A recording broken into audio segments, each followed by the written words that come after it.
আচ্ছা, শেষ কবে আমাদের মায়েরা নিজের জন্য ডাক্তারের কাছে গিয়েছিলেন? তারিখটা কি আদৌ মনে আছে কারো? ওয়ার্ল্ড হেলথ অর্গানাইজেশন বা WHO এর ২০২৩ সালের একটা রিপোর্ট কিন্তু আমাদের রীতিমতো চমকে দিয়েছে। ৬৮%। হ্যাঁ, ঠিকই শুনছেন।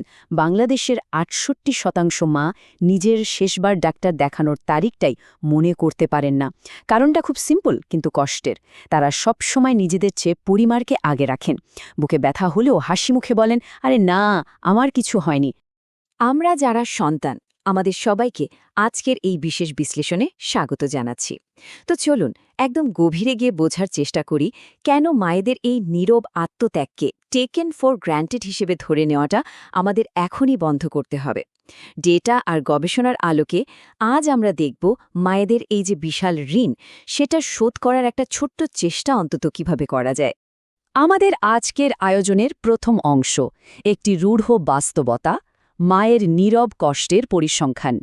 ব্র্যাক এবং ICDDR-B এর ২০২২ সালের গবেষণার ডেটাগুলো শুধু কোনো দূরের সংখ্যা নয়, এগুলো আসলে আমাদের নিজেদের ঘরেরই একদম লুকোনো বাস্তব চিত্র।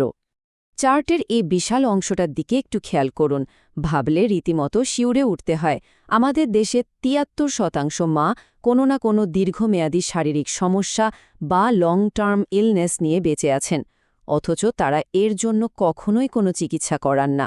দিনের পর দিন ব্যথা সয়ে যাচ্ছেন, কিন্তু কাউকে খুনাক্ষরেও কিছু বুঝতে দিচ্ছেন না। এখন এই স্লাইডের সবচেয়ে ইন্টারেস্টিং বা বলা যায় মর্মান্তিক দিকটা হলো এই পরিসংখ্যানগুলো। ব্র্যাক আর ICDDR-B এর ডেটা বলছে ৫৮% মা এমন মারাত্মক মানসিক অবসাদে ভোগেন যা পরিবারের কেউ কখনো টেরই পায় না। আর সবচেয়ে ভয়ঙ্কর ব্যাপার কি জানেন? মাত্র ১১% মায়ের নিজের জন্য সামান্য কোনো মাসিক বাজেট থাকে, বাকিদের নিজেদের কোনো হাত খরচই নেই। ভাবা যায়। শুধু পরিসংখ্যান নিয়ে আফসোস করলে তো আর হবে না। তাই আমাদের পরবর্তী অংশ শারীরিক যত্নের বিজ্ঞান, সহজ ও বাস্তবসম্মত গাইডলাইন। চলুন জেনে নিই বিজ্ঞানসম্মতভাবে এবং খুব সহজে সন্তান হিসেবে আমরা কি পদক্ষেপ নিতে পারি। ৪০ মায়েদের সাধারণ কিছু রোগ থাকে, যেমন উচ্চ রক্তচাপ, ডায়াবেটিস, থাইরয়েডের সমস্যা, হাড়ের ক্ষয় এবং বিষণ্ণতা। নিপসমের ডেটা অনুযায়ী বাংলাদেশের ৪৫ বছর পেরোনো মায়েদের ৪৭%ই কিন্তু উচ্চ রক্তচাপে ভুগছেন। আর চিন্তার বিষয় হল তাদের বেশিরভাগই সেটা জানেন না। তাই একজন সচেতন সন্তান হিসাবে আমাদের প্রথম কাজটাই হল মাকে বছরে অন্তত একবার একটা অ্যানুয়াল হেলথ চেকআপ করানো। এটা একদম মাস্ট। এবার আসি পুষ্টির কথায়। বারডেমের একটা দারুণ স্টাডিতে দেখা গেছে বাংলাদেশি মায়েরা সবসময় আগে পরিবারকে খাওয়ান আর সবার শেষে নিজেরা খান। ফলে ক্যালসিয়াম আর আয়রনের ঘাটতি তো তাদের রোজকার ব্যাপার। এর সমাধানে ৩টা খুব সিম্পল কাজ করা যায়। স্টেপ ১, খাওয়ার সময় মাকে আলাদা করে ভালো খাবারটা পাতে তুলে দেওয়া। স্টেপ ২, সপ্তাহে অন্তত ৩ দিন ডিম, দুধ বা মাছ নিশ্চিত করা। আর স্টেপ ৩, মাত্র ১৫০ থেকে ২০০ টাকা খরচ করে মায়ের জন্য একটা ক্যালসিয়াম সাপ্লিমেন্ট কিনে রাখা। প্রতিদিনের এই ছোট ছোট স্টেপগুলো না একদম ম্যাজিকের মতো কাজ করে। মায়ের শারীরিক যত্ন তো গেল, কিন্তু মনের খবর রাখাটাও তো সমান জরুরি, তাই না? তাই আমাদের তৃতীয় অংশ মানসিক স্বাস্থ্যের গুরুত্ব, আর্থিক ও সামাজিক সম্মান। চলুন এই উপেক্ষিত জায়গাটাতে একটু আলো ফেলি। আর এই স্লাইডটা একদম ব্রিলিয়ান্টলি বুঝিয়ে দিচ্ছে আসল ঘটনাটা কি। আমরা যখনই মাকে কিছু দিতে চাই, মায়েরা সাধারণত কি বলেন? বলেন, আরে রাখতো, আমার কিচ্ছু লাগবে না। কিন্তু আমেরিকান সাইকোলজিক্যাল অ্যাসোসিয়েশনের বৈজ্ঞানিক টার্মে একে বলা হয় ইনভিজিবল সিনড্রোম।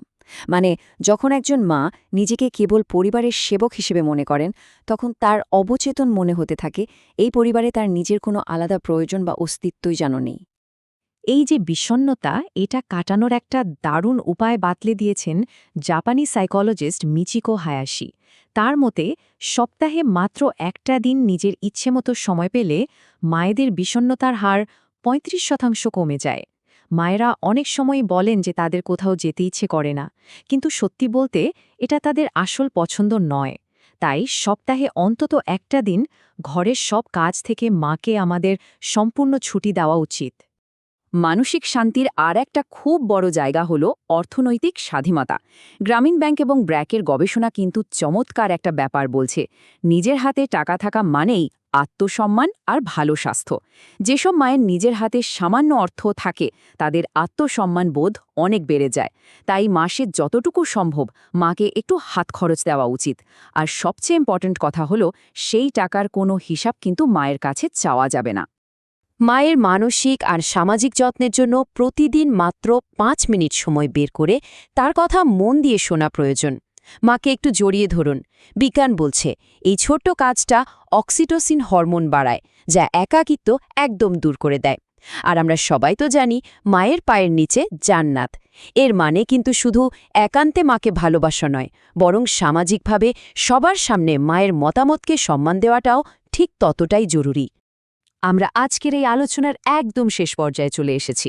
আমাদের শেষ অংশ, আপনার আজকের কাজ সেদিনের জন্য অপেক্ষা করবেন না। 7 বছর। স্ট্যানফোর্ড ইউনিভার্সিটির একটি লঙ্গিটিউডিনাল স্টাডির দারুণ একটা তথ্য প্রমাণ করেছে। যেসব মা বৃদ্ধ বয়সে সন্তানের মনোযোগ আর যত্ন পান তারা গড়ে 7 বছর বেশি বাঁচেন।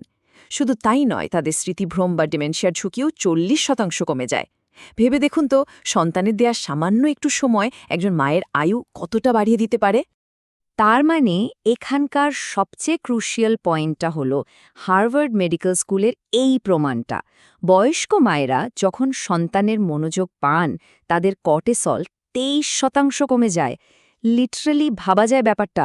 কোনো দামি ওষুধ নয়, শুধু সন্তানের একটু মনোযোগ, একটু কথা বলা মায়ের স্ট্রেস হরমোনকে 23% কমিয়ে দিচ্ছে। আমরা সবাই হয়তো মাকে অনেক ভালোবাসি, কিন্তু সেই ভালোবাসাটা অনুভব করানোটাও তো আমাদেরই দায়িত্ব, তাই না? মা তো আর চিরদিন আমাদের পাশে থাকবেন না। তাই সেই না থাকার দিনটির জন্য অপেক্ষা না করে আসুন আজ থেকেই শুরু করি। এখনই হাতের মোবাইলটা একটু রেখে দিই, মায়ের কাছে গিয়ে বসি, আর জীবনের মোড় ঘুরিয়ে দেওয়া এই ছোট্ট প্রশ্নটা করি, মা তুমি কেমন আছো? এই ছোট্ট বার্তাটি সবার কাছে পৌঁছে দেওয়া খুব প্রয়োজন, যেন প্রতিটি ঘরে এই ছোট কিন্তু সুন্দর পরিবর্তনটা আসতে পারে। ভালো থাকবেন সবাই।